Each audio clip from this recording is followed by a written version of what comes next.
Good morning. Welcome to the morning news. I'm Ginger Hopper.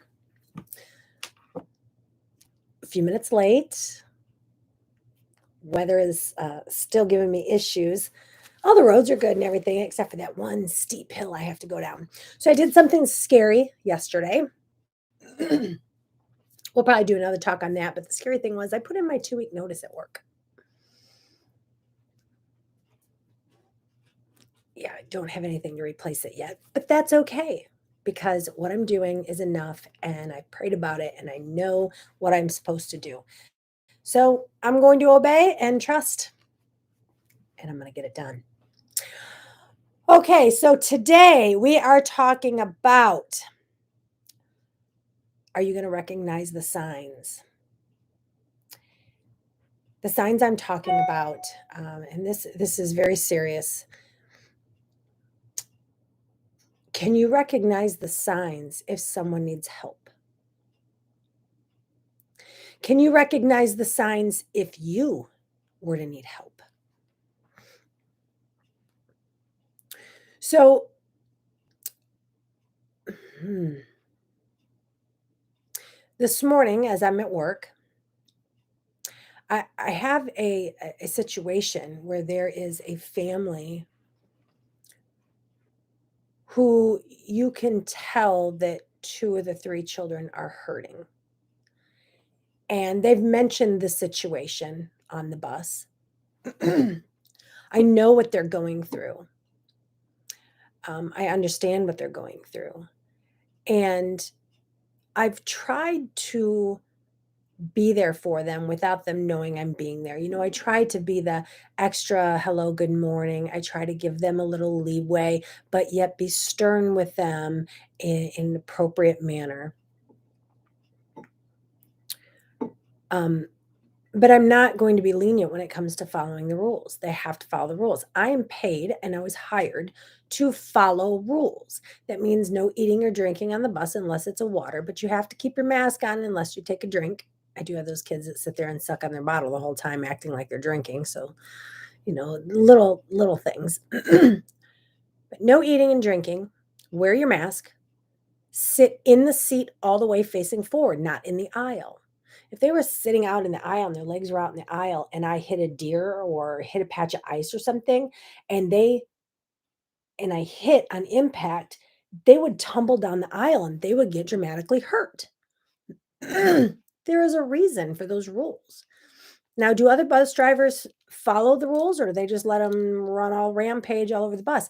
I don't know. I don't care. I mean, I care for the kids' sake, but I don't care as far as I was hired to do a job and I'm going to do what I was hired to do. Unfortunately, these kids nowadays think they all deserve a trophy and that they can't get in trouble because um whatever reason. And unfortunately, that's sad. And at one time, I thought getting everybody a trophy on a T-ball team was a great thing.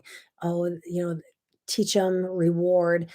But now I'm thinking not, because if you're giving them all a trophy, that teaches them that they can sit the bench. They don't have to do anything. That's why some of these kids nowadays are showing up to work and saying, "Uh, I'm not here to work. I'm just here to get my trophy. I want my paycheck." Okay, but that's sidebar, okay? Let's not go into that. Go back to recognizing the signs.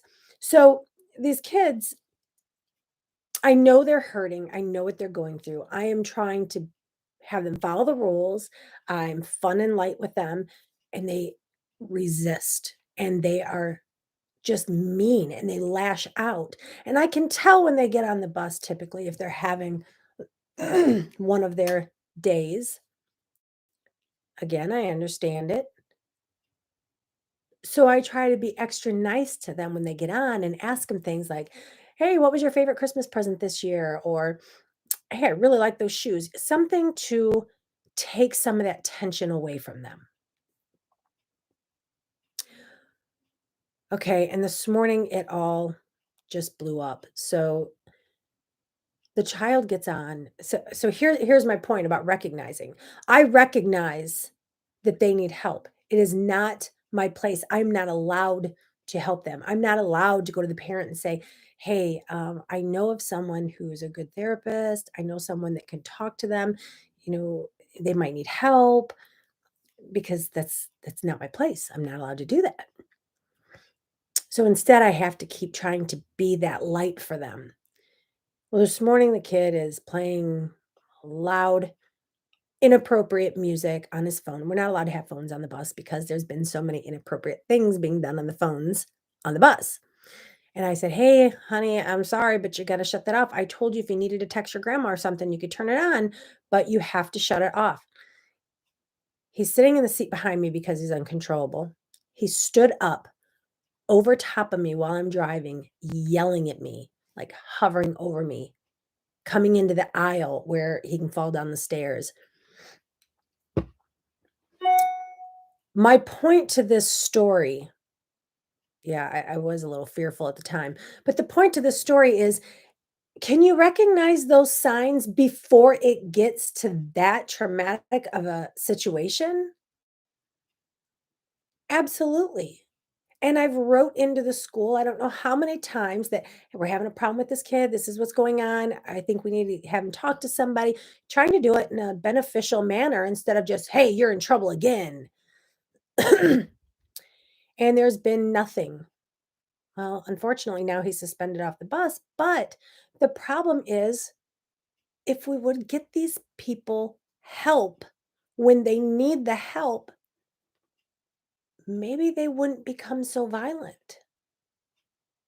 Now, how do you recognize if yourself, if you need help? How do there was a time when I was very chaotic and I was out of control and I didn't know I need help. And nobody came to me saying, "Hey, you may need some help."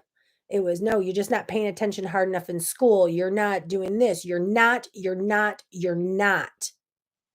Piling all that, "I'm not good enough. I'm not doing my part. I will never succeed." Piling all the stuff on top of me that was not true, but it made the situation worse, okay? So, when you're told something over and over and over again, you start to believe it. I'm just not good enough. I can't pay attention, so I guess I'm just not going to. And the situation's continually getting worse, and then we wonder why we have adults that are homeless and can't hold a job and don't live what we consider a normal lifestyle. It's because we weren't there for them when they were young enough, they needed help. Or maybe you're the person that didn't need help as a child. All of a sudden, you're an adult, everything's going great. You learned everything you needed to know. You had the greatest parents. You're ready to conquer the world and you go out there and you get kicked in the teeth because that beautiful little bubble you lived in was padded and protected. And now you're on your own. Now you got to figure it out for yourself. And you start backstepping. Well, maybe my parents told me how great I was, but maybe they were lying to me just because I was their kid. Maybe I'm not good enough. Maybe that's all a bunch of hogwash. You are good enough. You can conquer whatever it is, whether you had a bad childhood or a great childhood. The traumas that affect us are in our mind. We have such deep learned behavior that we're not even aware of. It is ridiculous. So instead of recognizing what people are saying or putting in our path and us believing that true, spend 5 minutes with yourself and say, "Are you good enough to do that? Do I feel like I'm good enough to do that? Do I want to do it even though I can't figure it out?" Here's a big one, because you can. It's our choices if we allow people to come in or if we allow people to pave our path for us. My mom, God love her, she tried so hard to get me to go down this path. It was a good path. It was either good or bad.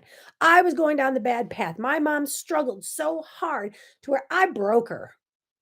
That poor woman, God love her. I mean, she's got to be a good Christian to have put up with me, okay? But she kept trying, and it didn't work. And I went off my own path. Here I am 50 years later on the path that she put me on and way ahead of where I should have been. Thank you, mama. Okay? Because it was taught behavior. It was learned behavior, how to be good and how to walk the right path. I was rebellious. I was going through my own thing. I had my own struggles that nobody recognized. Nobody knew what they were. And nobody could help me because nobody recognized it. Are you recognizing if someone in your life needs help? Are you recognizing if you need help? There's no shame in it. There's no shame in getting out of the swimming pool when you're waterlogged. Life is a swimming pool.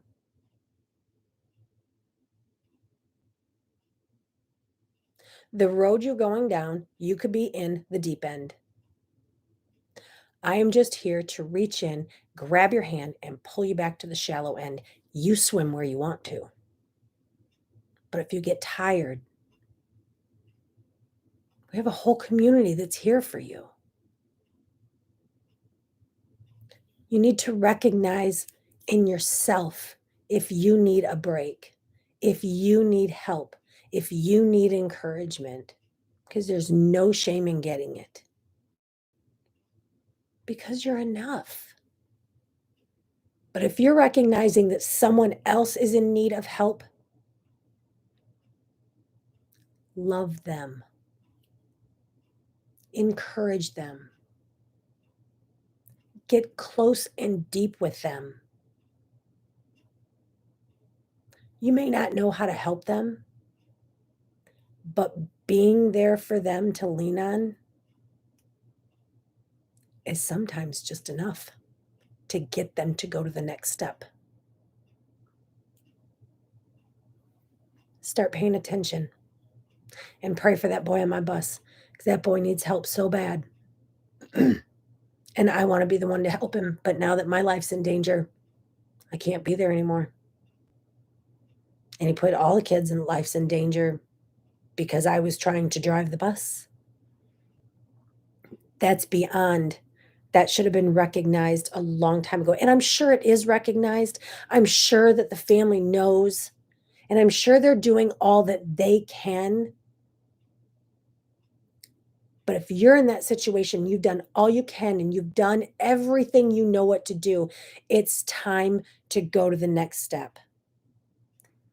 Reach out and ask for help. And I am so sick of hearing our insurance doesn't cover counseling.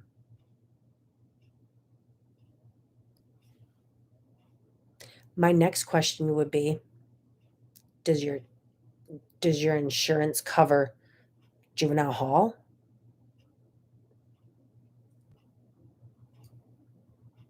Guys, we've all made mistakes. There's no judgment here. We've all made mistakes. I made the mistake of not helping someone in time. I wasn't at a point in my life where I could help. But that's when you go back and help, when you're healed. You can't fix anything in the past, but you can darn sure help now. You can start now. And you can reach out and you can start recognizing your behaviors and altering them for the better. If you're good, good. But if there's something you need to work on it. Go get a book, get a coach, get a counselor. There are ways to self help without having to have that insurance to pay for someone who's just going to say, So why do you think you feel that way? I'm sorry, I'm very partial to coaches. Not just because I am one, but it's because there's not that clinical garbage, okay? All right, so we kinda went all over today, but, are you recognizing the signs? Just think about it. Maybe you are. That's that's great. Reach back in the fire and help someone. But take a minute today and think about it. Are you recognizing the signs, or are you just pushing them off to the side because you don't know how to deal with it, or you don't want to be a part of it? If you just don't know how to deal with it, give me a shout out. I love you all.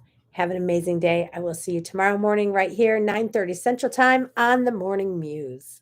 Bye-bye.